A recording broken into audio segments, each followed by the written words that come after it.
Welcome to That Midlife Game. I'm Henny, and in every episode, I sit down with queer experts and everyday gay men to explore what it looks like to stop performing and start living as our true selves. If you've built a life that looks good from the outside, but feels quietly empty inside, then you're in the right place. Today, I'm talking with Mark Anthony Lloyd. Mark started his journey as a gay, non-binary boy in a blue-collar Catholic suburb of Detroit. Today, he is a spiritual teacher, an author, and a channel for spiritual guidance and healing. So, welcome, Mark. What a journey. Yes. Thank you. It's an honor to be together. When I was reading your work, I was like, I gotta meet this man. So Fantastic. I'm so happy we finally connected and have an opportunity to talk. So yeah, great journey. I'm really interested to hear. Tell us more about what it was like, your experience of growing up as a gay, non-binary child in a blue-collar area, and how did you end up where you ended up now? well, sit back and grab a big bowl of popcorn for that one. I'm ready. Yeah, the thing I want to begin with is it's easy for me to say now non-binary child. Of course, at that time, I didn't know that didn't exist as an identity or as an understanding. So it was not only was the orientation being gay is hard enough, but for the gay person who is not non-binary or identifies in their orientation as male, they have their challenges, but they can blend a little more. I could not blend. I mean, I felt like a girl on the inside. I was drawn to the feminine things all around me. I had to work and pretend and try to be like a boy, but I mean, I couldn't hit the broadside of a barn with a ball. I couldn't throw a ball. I couldn't catch a ball. I couldn't do all the boy things. I just was not drawn to them. So I say that to say the collapsing of our orientation with our gender for someone like me, I will say, was so hard and so painful. So, bullied, picked on every day of my childhood was fearful. From the moment I opened my eyes, the game of pretending, the game of trying to be somebody else just to make it through the day, just to belong, just to feel connected. But I'm trying to feel connected and belonging from a fake identity. So it's impossible. Yeah. Even if your fake identity checks all the boxes, inside there's a whole different world. There's a hiding, there's a pain, and there's a not being seen, not being recognized. Add to that the religious abuse and the toxicity of the fear-based Catholic religion, and I was sexually abused as a child and sexually abused in the Catholic Church. So it was a really, really rough childhood. I mean, it was just so painful, so isolating. And yet something magical about me got me through. Something found my way. We're amazing people, us gay and queer men. And I don't know if this is for all queer people. I'll just use the word queer if I may. As queer people, we're brilliant. We have to learn quickly how to fit in, how to belong, how to fake it, how to pretend. So those tools and those tricks got me through. But as I came into my 20s and finished college and moved to Chicago to begin a career, the pretending, that which got me through my childhood, became that which was destroying me. Yeah. So. Yeah. You said that we are strong. And I think the word for me is resilient. If there's anything that I've developed, a skill I've developed, resilience during those years. But absolutely true what you say. You adapt in a way and develop coping strategies to help you get through all of those years. But it catch up to you. They catch up. And at 24, I was a drug and sex addict on a self-destructive path. And I went into a 12-step treatment center up by Montreal, Canada. And that saved my life. It was very, very spiritual, deeply spiritual, not religious. And everything they were doing and teaching was so experiential, and something was really awakened in me there. And my counselor said to me about halfway through my time there, I was leaving her office from a session, and she stopped me and she said, Mark, 2 things. You need to get a new God and you need to learn how to forgive or you will die. And those words pierced my soul. They turned something on. And from there, my life ever since has been about the spiritual path, redefining God, becoming free from all the lies, all of the hateful overlays that abuse so many people, just getting rid of all of those, and then really exploring the profound practice of forgiveness, which was not easy to explore because most people don't know what it is or how it works. They have just slices of understanding. So it's been quite a journey, but honestly, I wouldn't trade it. I want to touch on that, if I may, because I think growing up queer in a very conservative world, or anywhere really for that matter, we all have very different experiences, but there's a lot of similar touch points. And there's bullying, there's abuse, there's all sorts of things that affects us in our, and anger is a byproduct later on in life. And I think forgiveness is something that we all can sort of get to grips with to help us on our journey. Can you speak more on that and your experience and what you've learned? Yeah, well, it's a big topic. It's a big idea. But if I can, really sort of try to summarize, what happens to us all is that the stories, the fears, the unresolved wounds, those become the overlays through which we see the world. And we don't even know them as overlays. We just think this is how the world is. I'm unsafe. I'm not okay. I don't belong. These became my stories and my experience, and they became the filters. And that's what the world looked like. So forgiveness, a real deep spiritual practice, when you commit yourself to it, it will dissolve all of those filters and heal the story that's behind it, or bring healing to you to become free from those filters. So now you have the opportunity to look out upon your world, not through the eyes of fear, not through the eyes of trauma, but through the eyes of this present moment goodness of life that is within all of us. And we get to rewrite our story. We get to have a brand new experience about life. It can be safe. It can be abundant. We can draw unto ourselves goodness and relationships that matter and that feed us. I had the experience of really my whole life got turned over and turned around, and it's nothing. Nothing. I look back at that little boy that I was, I'm like, I don't know how I made it to who I am today. I mean, there are some real quantum leaps of magic and miracles that blessed my path. I don't take them for granted. I came of age as a gay man in the mid 80s. That's when I graduated high school and went to college and stuff. And so it was interesting because that was the time of AIDS. So all the shame was packed up. So when you were coming out, the immediate thought was, well, do you have AIDS? Oh my gosh, you're dangerous. So it was so hard. And the culture, the gay culture, was very binary. I mean, you would read ads in papers, masculine, no feminine. The attack on the feminine was so aggressive in the gay and queer culture. The word queer was such an abusive word. So this was like, I'm coming into my own, and I present masculine. I know how to be that, and that feels authentic. But, coming into the non-binary part of me wasn't until my 50s when I really discovered that. I went off on a sidetrack. I didn't mean to do that. No, please. It's interesting. But it's just such an important part for mid-age and men of my age, Gen X. Yeah.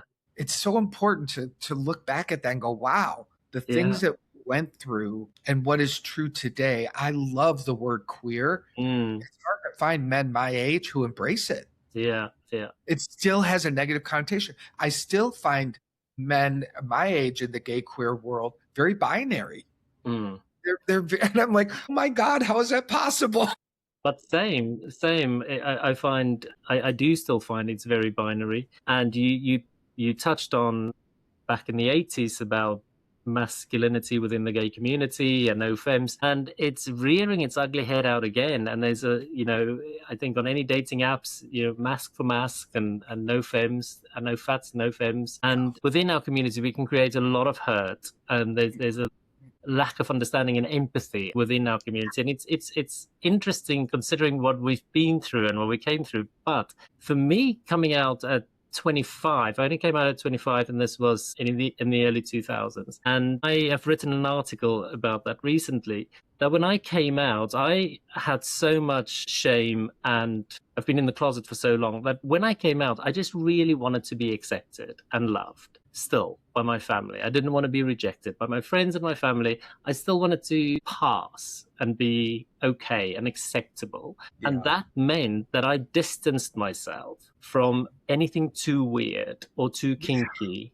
Drag queens or anybody too feminine or transgender people, because I didn't understand it, but also I didn't want to be associated with it because there was a fear. And you talked about fear earlier, but I always think if we can understand the fear behind the behavior, that's when we start to develop an awareness. And now today, I'm really grateful that I've turned all of that around, and I have a deep sense of love and understanding for everybody. But you still see that a lot in our community. And, I get comments on my Substack, I get comments on my Instagram. And I always think, what is the fear behind that comment? What's the fear that drives that? And I think you've spoken a lot about fear as well. Yeah. And I want to add to what you're saying, this idea, because we as gay queer people, at least my experience, like what you're describing, I made myself like you straight people so that you felt okay around me. Absolutely. Like I took responsibility for their comfort, yes. which was also mine because I was afraid. Yeah. I wanted to feel included and safe. Yeah. But I was managing their comfort by not being fully me, even though I was out. Yeah. So, and then I become a minister. I get my master's in divinity. I found a spiritual center. We begin with 3 people. It becomes thousands in 6, 7, 8 years. All these people are knowing me and around me. And I remember straight people. This is in the early 2000, 2010 decade. And they're all proud. Like, I have a gay minister. They were so proud of that. Like, and I, for a moment, I felt good about that. I'm like, oh, I'm helping to bring this out. But then I had to go, I'm playing a fucking role again. I'm whitewashing myself. I'm putting myself in a box now as a minister. I'm being this good little altar boy so that I can, and I love what I was teaching. What I was teaching was true, but who I was still taking care of other people and hiding. And after 12 years of doing it, I had to walk away because I would have dreams. I had dreams, Castro Street in San Francisco, the gay strip. I had dreams of me walking down Castro Street naked with big butterfly wings. Wow. That this dream kept coming. And I was like, what is that? But it was my soul, my spirit calling me home. It's time to be me. And I had to give up all of that recognition. I had to give up all of that that I had built and put life into. It was hard, to just go, all that I did now has to go over the cliff. Me is calling me. That, Henny, for all of us, anyone listening, when that part of us is calling us deeper into authenticity, it feels scary. Even if we're out, even if we've got all these boxes checked, if there's a next level of it, whether it be in the kink world, whether it be in an identity, whatever it is, when it calls us deeper, oh my gosh, it's like we got to start over. Yeah, absolutely. I so resonate with everything you've said. And I think for me, how that showed up, the fact that I realized I was still performing. So I'm turning 50 next year. I've come out at 25 and I've been out of the closet now for 25 years. And I'm being very reflective because looking back, the way you can tell you are performing, there's a constant feeling of, I want to say, unhappiness, or just, you could call it depression. You could call it like your life looks great from the outside and you tick all the boxes, but there's always this niggling feeling like, is this it? Is this it? Is this it? Is this as good as it gets? And that's the feeling you need to pay attention to. And that's frankly the feeling I started paying attention to, and then looked back and read some books. And the thing that I've realized for myself is when I came out after the years of performing, 25 years in the closet of performing, of making sure everybody's happy, when I came out, that didn't change. Yeah, right. I was just out now, right? Yep. But all of those coping strategies remained firmly in place. So I just continued to people please, and I continued to make sure everybody else was okay. I continued to perform to be liked, and therefore I was not 100% truthful. So I would compromise, I would edit myself. And then you wake up one day and you go, but what do I even like? You start questioning yourself. Because I think the biggest moment for me was also when I realized I think I've turned off my intuition, my gut feeling. Because when you get so accustomed to learn to listen to other people or to read the room or to perform, you don't trust your intuition, or you don't listen to it, or you need to get back in touch with that. No. And for me, this is where my spiritual path has been the most healing, the most challenging, and at times the most lonely, because I really believe the gay and queer world is deeply spiritual.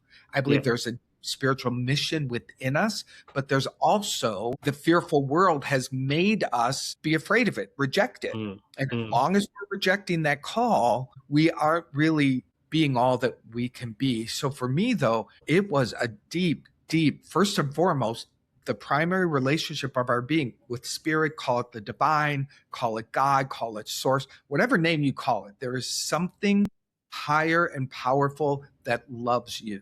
And until that relationship is healed, all of your other relationships will reflect the brokenness of that. So I dove deep into talking to God, walking with God, I like that word because I've had that word cleansed within me so now it has my meaning, not fear's meaning upon it. But I want to tell a quick story that changed everything. I was journaling one morning. I just gone through a breakup and I was in my victimhood and I was just blah, blah, blah, blah, blah, blah. And I was probably yelling at God and like never works out for me. I was really in my story. And I literally heard God within me say, stop. And it was such a different voice that I wrote it in my journal. I wrote, stop. And then I heard it say, I want you to be mad at me for 3 days. And so I wrote that down and I said, what do you mean? And I started this dialogue with the experience of my God. And the direction was, you've got to be mad at me. You got to get all this hatred out, all this anger out. Stop being a good boy for me. Stop trying to be a good altar boy and then being mad at me. Just get it all out. So for 3 days, I was like, fuck you, God. I mean, I was all in. It was hard because that good boy wants to come up. Yeah. For 3 days, I made myself get all of the emotion out, all of the anger. I kept myself there as best I could for 3 days. And on that fourth day, I will tell you, Henny, when I woke up, I had a profound spiritual experience because what I realized is God loves me and all of me, wants all of me. My hiding and pretending was me. And my whole relationship changed from that one experience. And, if people listening are God people or whatever, you still have to find some way to have a right relationship with your higher self or yourself, getting that body of anger and rage and fear, getting that up and into the center and expressed. That was a real profound experience. I think as gay people, we talked about performance and performing, and what you talked there about is our relationship with God for those of that grew up in a religious environment. That's part of the performance, isn't it? You're performing for other people, but you're also performing to please God, and that's what we've been taught in that world. And so I think your whole message there about the anger and being able to express that and work through that is very profound. Yeah. And it's a lifetime of work. I still do breath work. I still pay attention because for all of us, resentments, unexpressed anger, those things build up like they clog the pipes. So we have to keep, I have to keep giving it some extra attention every once in a while. Really, what am I not feeling? What am I not saying? Who am I pretending? Like, is that authentic self that I am? Did he get shoved to the back of the room again? Yeah, absolutely. It can happen and you don't know it until a day or two later. Yeah, my personal experience growing up in an evangelical church, I'm also spiritual, and I've also been deeply spiritual for many years. But I've really struggled with the concept of God, and I had to change that within me to understand. So sometimes I don't refer to it as God, I refer to it as a higher power or the universe. Tell me about your journey just with that. Well, I entered a 12-step program, as I mentioned, like around 24 years old. And fortunately, the 12-step program is a very spiritual path. I mean, you require a higher power and a relationship with the higher power in order to become free of addiction. And fortunately, there they do say you don't have to call it whatever you want. Let the higher power be whatever works for you. And that's a gentle way to begin opening the door. Yeah. And they even say in the 12 steps, like, call it, make your group, make the group that you show up for, make that your higher power. Give that the permission to be the higher wisdom that helps you learn how to live a different life. So there's so much freedom there. So that helped a lot because it opened the door to at least say, there is a higher power that cares about me. Even that took a lot of time to understand and accept because I thought, God was sending me to hell. I thought I had the front row seat on the bus. Yeah. So I thought I was hated. Yeah. And I was the rejected one, and I wrote that one. So that was a lot of, getting all of that out of me. So I really credit the 12-step program for helping that happen over time. Yeah. And I started in my studies, my spiritual studies. And I was in a very, it wasn't a gay queer studies. It was a eclectic group of people. And they all were shying away from the word God. There were all these wounded people walking around trying to find different words to use. Okay, that's really good. That's great. So here were people that also, and that surprised me. I'm like, oh, I thought you had to be gay in order to feel rejected from God. Everybody is suffering from that. Strangely, that was helpful. Yeah. Then I got to a point, and this is one of those like on my knees moments where I'm in my own connection with spirit, where it was like, if I don't heal that word, I'm running from that word. And if I'm running from that word, any other word I use is still going to have the energy of fear. Yeah. Separation. Yeah. So you can throw a word, just like you said earlier, like, you can leave that religion, but those patterns remain inside you. Yeah. Yeah. You can throw the word out, but don't kid yourself. If you've got hatred and fear and unresolved energy, that's still here. Yeah. For some reason, I was guided. And at this point, I was actually began being able to hear and channel divine guidance. I call it the voice of the Holy Spirit now. It's a collective energy that I hear as clear as I hear you now when I tap into it. So I had a very specific, individualized healing program that I was receiving, which I'm so grateful for. And then at one point, it was like, you have to heal this word. You can't run from it. Because people who are trying to teach about it but aren't healed about it are causing harm. Right. That's a big idea, but there's a lot of ministers out there. It's easy for you to understand. I'm sure there's a lot of ministers out there who are causing a lot of harm. Yeah. Yeah. And that's the last thing I want to be. Yeah, absolutely. And I think, there's a lot of pain in our community. There's a lot of addiction in our community. Yes. And there's a lot of ministers, but there's also a lot of mental health professionals and therapists that also cause harm. So it is so important to find the right kind of help, but it's so difficult to take that first step in order to get the help. And then if you don't meet with someone who actually can help you on that journey, it's so easy to fall back. Yeah. So, I mean, can you speak on, because obviously you were 24, which if I think when I was 24, I came out at 25. My coming out was clubbing, recreational drugs, alcohol, having fun as much as I possibly could. Yeah. And it wasn't healthy. It was fun. It was fun, but I wasn't healing any of the things that I brought with me into this life. And I wouldn't even have thought to get help at that stage. Can you speak on addiction in our community, and for anybody listening that feels overwhelmed or trapped, kind of like the first steps into? Yeah, all my love and all my heart goes out to people. And I will say shamelessly, like I do counseling work with people, and I'd love to help people in this area find their healing.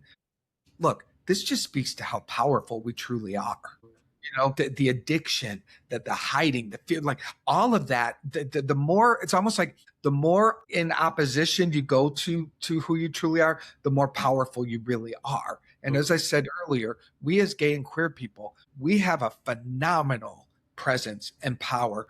And if we step into it and we really love ourselves and we really learn how to care for ourselves and each other, not according to the straight world way, but to our authentic, beautiful, natural way of being together, there's no stopping us. We will bring such a vibration of love to the world, and people healing and changing. But we got to do our work first. And addiction is one of the main things that keeps us separate, because this pain that you and I are talking about from our childhood, people are suffering from it, and addiction, it helps. What do you think are people looking for when it comes to the addiction? I'll use my language. You might have to help me say it differently, but we are all looking for God. Yeah. We're all looking for the connection to the love that we are, to wholeness. That's synonymous. Yeah. We're looking for our wholeness. Yeah. But we're looking for it from a whole, HOLE. Yeah. And that will not be filled by anything of this world. Yeah. But, you do some drugs, you drink, you get high, and you feel good. Yeah. In the beginning.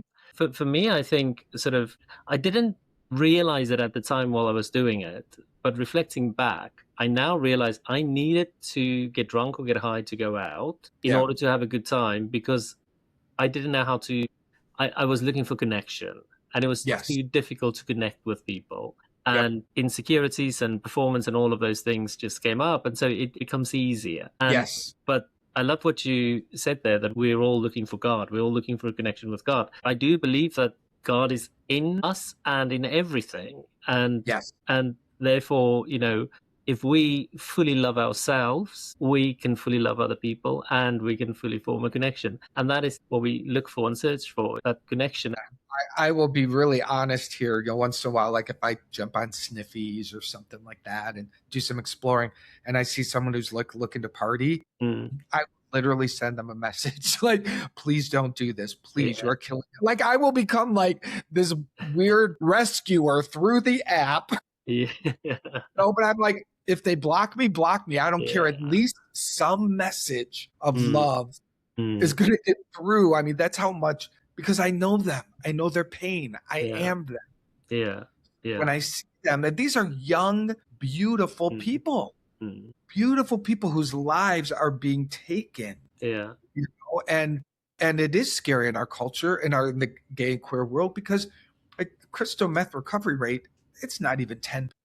Yeah. It's a real thing. And the fact that I was saved from this self-destruction, the fact that I lived, is a miracle. Yeah. That's a miracle. So I do have a passion, but I also know, that there's a lot of people in the gay and queer world who they don't want to hear it right now. Yeah. They're not in a place where they're ready, or maybe they won't be. I don't know. Yeah. I don't know. And there's so many subcultures. You're either a bear or you're a jock or you're this. Yeah. I personally felt like I never knew where I fitted in. When I came out, I wasn't a jock, I wasn't a twink, I didn't know what I was. I feel like there's so much judgment. You see the most beautiful men and they're insecure, they're deeply insecure, because they'll put one person down and then they get put down by another person. And it's just this vicious cycle of us trying to impress and trying to perform, to feel better, to feel loved, to feel accepted. All of those things we've been searching for as little young gay boys, we are still doing now. And that's what I said when I came out. Nobody take your hand and say, this is how you heal from that shame and now you can become a healthy gay man in the world. No, you just build on top of all of that a life on top of those broken foundations. Yeah. Well, you're talking about disconnection, layers upon layers. And, we have been conditioned to objectify. Yeah. And, like into a bicep, or I'm into this size, or I'm into this shape. Like it literally, the person becomes an object. Yeah.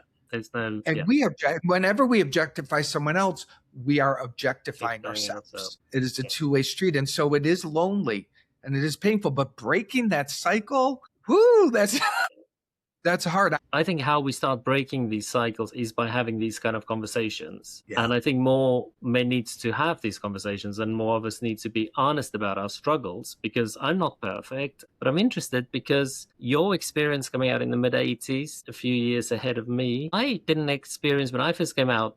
I don't know if I just moved in the wrong circles, but there wasn't conversations like this. So what was your experience? Was there people having these kind of conversations in the gay world? Well, this is interesting. And again, sort of like a cool thing that I got lucky on, because I started going to, like, there was this spiritual community here in Chicago called Unity of Chicago, Unity Movement, this non-denomination, very, very progressive.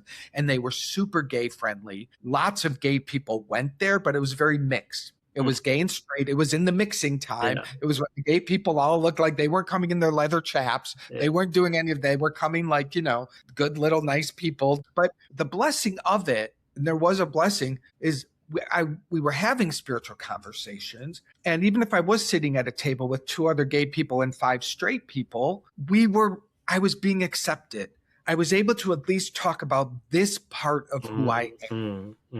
So for me, I developed the muscle to talk about my spiritual self. I developed the ability to have a conversation about an aspect of who we are that most people never, ever built the muscle to even know how to talk about it. But I did it in a way where I was loved and included as a gay man. So I'm grateful for all of that. Now, taking all of that strength and all of that conditioning of mine, which I really consider to be a great thing, trying to move it over into the gay queer world, that's where it tends to break down. Like I still find myself mostly having the deeper spiritual conversation with, I hate to say it, but like straight people or inclusive people that that's their focus in their life first and foremost. Yeah. Does that make sense? Yeah, no, it makes sense.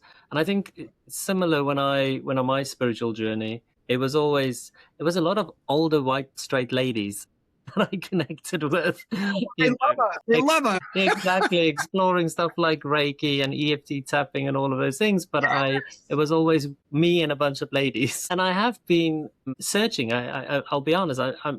I've been searching for my tribe. I've been searching for like-minded men that are interested in these things. Connected with a few straight men that goes on mindfulness camps, and I know there's groups, but I haven't yet found a group in the UK.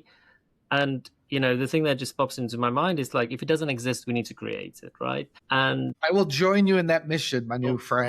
Wonderful. I think that the one thing that I do come up against that there's a lot of is combined with spirituality and sexuality. So body work and naked yoga and those kind of things. And I don't have anything against it. I don't think there's anything wrong with it. I think it's great, because some men need to connect with their sexuality and find a spiritual way of connecting with other men. So it definitely has its place. I feel like it's almost oversaturated. There's so many offerings, but there isn't many offerings that doesn't combine with that bodywork element. And let me tell you, when I left my spiritual community and just sort of stepped out into my world, I never did walk naked down Castro Street, but I went to Tantra workshops. I went to Body Electric. I explored awake that sexual power. And I went to Spain and did a week of BDSM and spiritual practice. I really explored shamanism and sacred prostitution. And I'm not blessings on those people. That's not me. But I was so willing, and I needed to go into the sexual healing component of it. But I never found me there. I found a piece of me, but I'm not really a Tantra guy morning, noon, and night, and I found a piece of me in the fetish world, but it's not for me. No, and I do think it's important to explore those areas, because sexuality is such a big part of our identity, and so that is really good. But I think there's also space for spirituality and mental health awareness, where we can be with each other on a heart space level and find connection in a way that's perhaps not in a physical way. And Well, don't get me wrong, I don't want anybody to misinterpret. I think there's space for both, and both are equally important. I'm yeah, not but saying one is lacking. I think we have to also be bold. I'm willing to be courageous and bold here and say, I think the gay queer community is hypersexualized. Mm-hmm. It's so sexualized that it's like, you know, for God's sake, I wasn't there at this time, but I remember seeing movies about when the AIDS crisis was big. And in San Francisco, they're like, look, we got to close these bathhouses down. And these men had tantrums. Mm. They were like, no way will you. And I understand it was like the one place of freedom that they had, but it's so exaggerated. It's so all pervasive that I think there's a cost in us. And how will we right size that? How will we find the way to honor it, to include it, but also give it its right seat at the table, not the whole table? Absolutely. That's a very good point. Yeah. And I think because it's about a healthy balance, isn't it? And I think what I want to add here is the thing we need to prioritize is our higher self, the truest version of ourselves. Isn't that what we're striving for? For me, if I can describe what I'm trying to achieve, is not to become something, but to come home to who I've always been before all of the layering and before all of the masking and before all of the performance, just to get back to that truest, most authentic version of myself. And that's my priority. Everything else, the sexuality, the interests, the hobbies, the things that brings me joy, is all parts of me that all adds to who I am as a complete being. But it's getting to that core of you first. That's anyway what I think. Yeah, and then I can see, I felt it in myself, but I really see it in the gay queer world.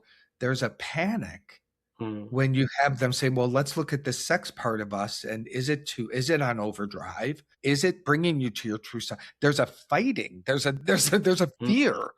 And to me, that fear says, okay, there is something here. Yeah. There is something to be healed or something to be revealed or something. I never want to deny myself my sexual expression, fetish in German. I never want to deny myself that ever again because I was so repressed. Yeah.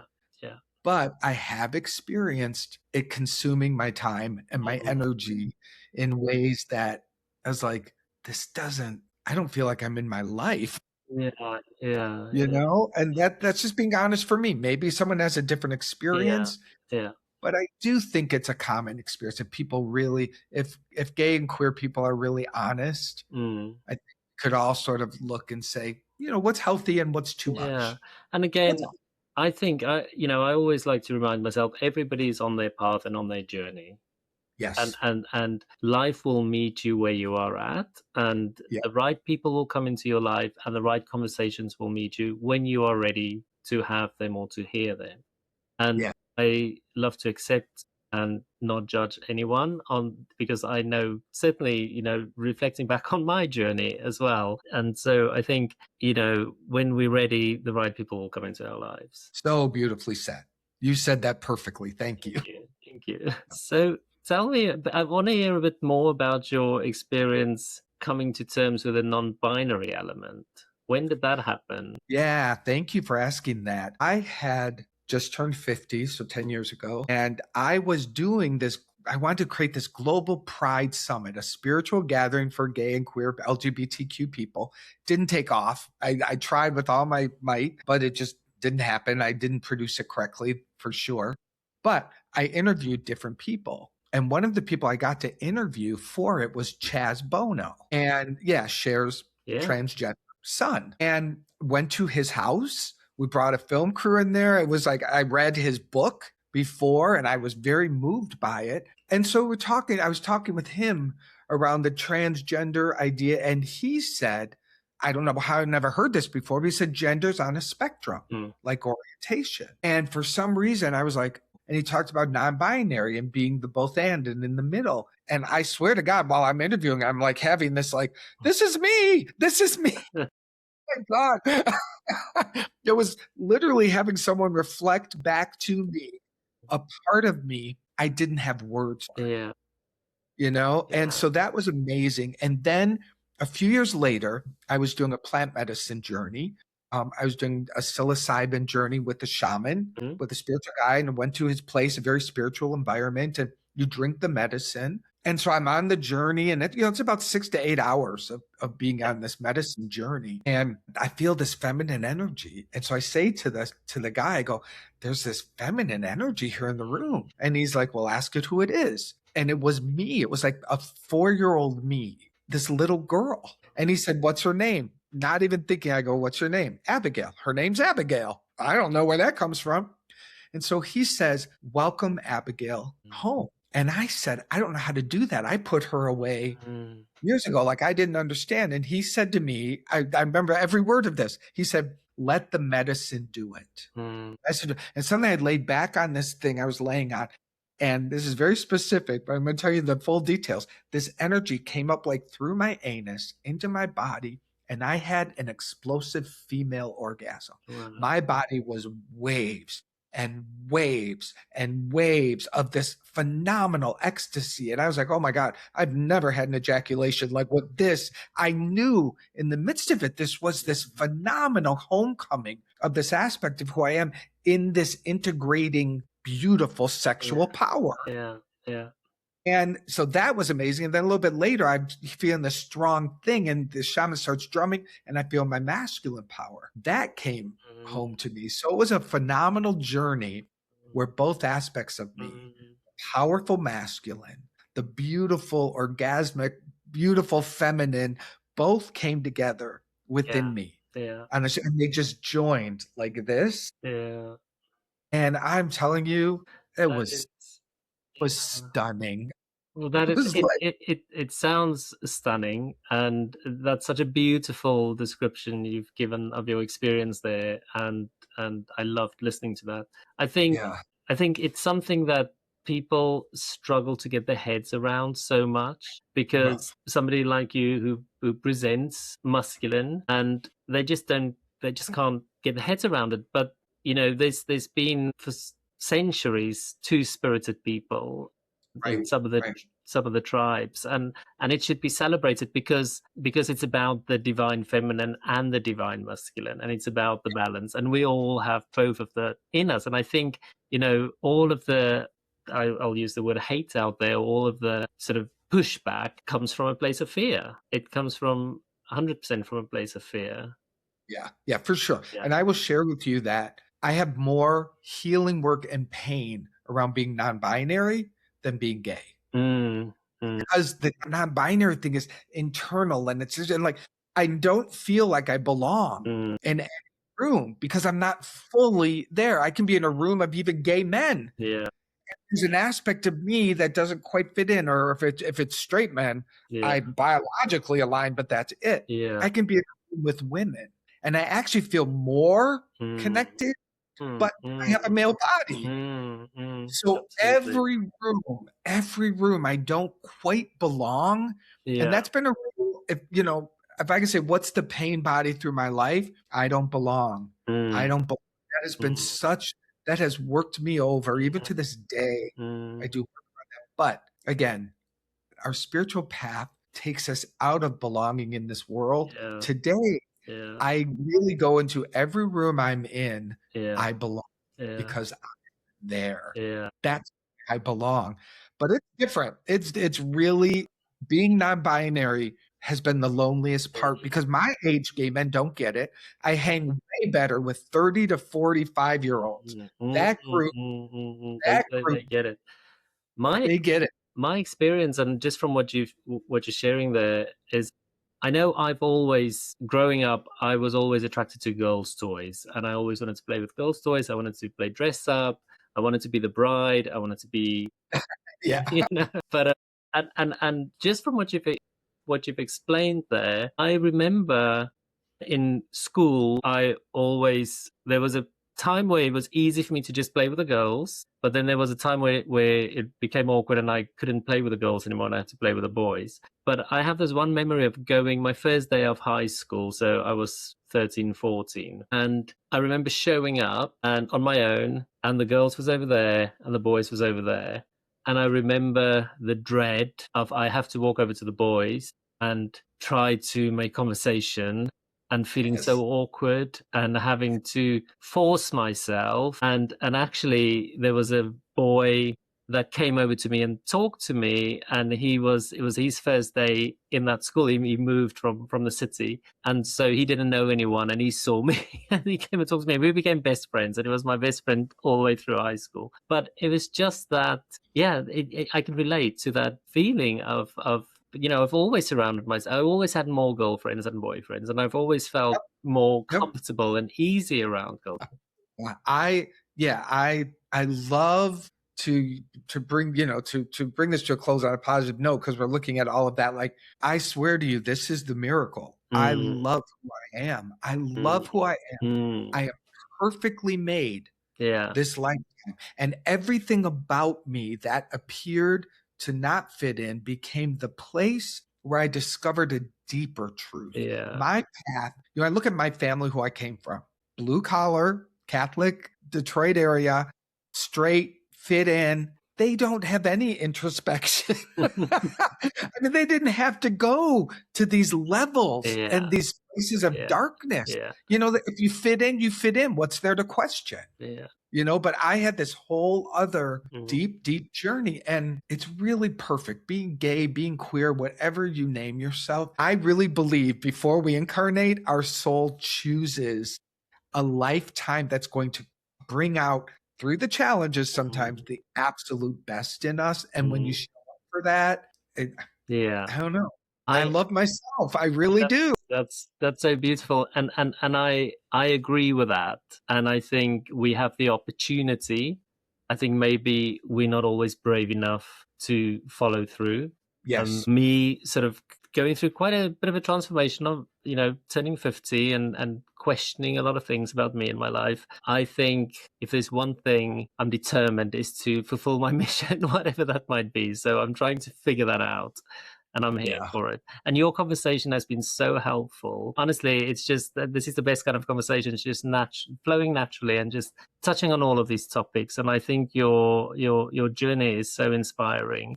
Where you Uh, came from, what you worked through, and there's a million more questions that I can ask. And I'd love to, if you're up for it, we can maybe have a follow-up conversation one day and just Oh my explore God, more. yes.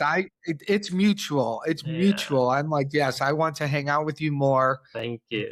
I'm gonna come visit you in London and have a place Yes, yes, to stay. absolutely. So, can I ask if you, just from everything we talked about, if there's anybody listening out there and you can sort of say one thing, just anything you want to share as a closing thought, then what would that be? Yeah, as cheesy as it can sound sometimes, what's inside of me to say is, especially to those that are feeling so alone, in a lot of pain, and really feeling like they don't belong. You belong to us here. You matter to us here. You really do. Please breathe that in. Even if you're like, you two are strangers, Mm, we're not strangers. We are connected in a very important place. In the yeah, spiritual level of our being, we really are interconnected. yeah. And so, please don't give up. Don't Mm, do there. Ask for help. Get down on your knees, pray, do whatever you got to do. But there is a breakthrough.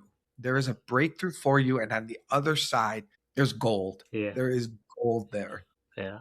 And it's something that it does take work, and it does take consistency, and it sometimes you have to, if it doesn't exist, you need to go and look for it. You need to create it, or you need to go and find the people, and that can be hard. It can feel challenging, but just keep showing up, just keep looking. Yeah. The Yeah. right people will show up. I've had more falling down than I've had. Mm, Like, I mean, if this is a nice presentation of my yeah, life, and I do mean it. I'm grateful for it. yeah, And lots of falling down, lots of mm, mistakes, lots of getting it wrong. I'm just totally fine with that. I'm totally fine. That's absolutely, yeah, yeah. So can I ask, what do you I have online courses for people to study spirituality, to heal their relationship with God. That's yeah, a major focus. And I do channeled healing sessions for people where I just have the ability, like that voice I told you about. yeah, I can do session with people. I can sit with them on Zoom, mm, and I can center in, and I just somehow get into their inner world, and I can just help them see things and look mm, at things differently. So I feel like I've learned to, the analogy is I'm like a surgeon. There are like physical therapists who walk with you 3 times a week and they kind of move you slowly into a healed place. I'm kind of the surgeon guy that will do a session, go deep within, do some real good cleanup work, get something out of the way. And then typically people will go on their path for a little bit. Maybe they'll come back in a month or a couple months if they want another session. But I'm very blessed to be able to let healing move through me. And so that's what I do for people. And yeah, I'll actually give you a link for your listeners so they can have a nice discount if they want to check it out. That'll be fantastic. I'd love that.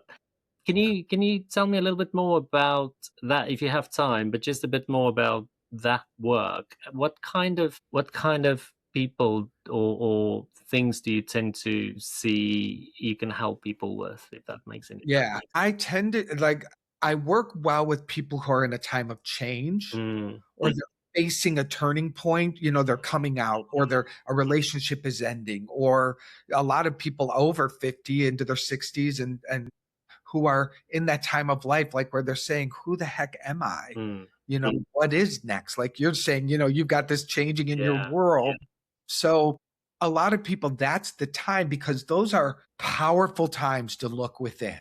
When you're in a time of change, it's the best time to shine the light in and go, ooh, let's get that big rock out of the way. You don't want to bring that forward into your next expression of yourself. And it's things like agreements that came from our families, agreements to play small, agreements to not tell your truth. I can see very often in people, like I know I can see when someone was sexually abused as a child.